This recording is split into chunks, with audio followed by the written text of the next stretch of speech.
Okay, again, let's meet the newly crowned Mr. Teen Bulacan 2025. Please do the honor to introduce yourself. I am Calixi Diogalde, 16 years old from the city of San Jose del Monte.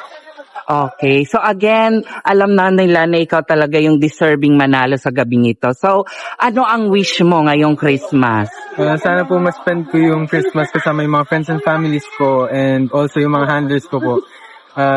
Ayun po, masyado akong, hindi ko ma-thank you Oo nga. Excited ako eh.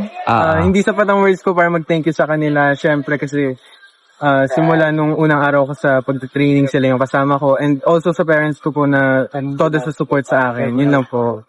Okay, so again, follow-up question lang. Did you expect to win this title tonight?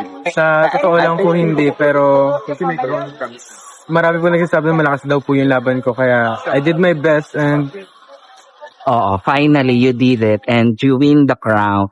So again, please give an advice for those aspirants na gusto ring makamit ang tagumpay mo ngayong gabi. huwag kayong matakot na lumabas sa comfort zone nyo kasi hindi nyo alam kung ano yung kaya nyong gawin. Yun lang. Wow, very to talaga, pang title lang yung kasagutan. Again, congratulations. Thank you po.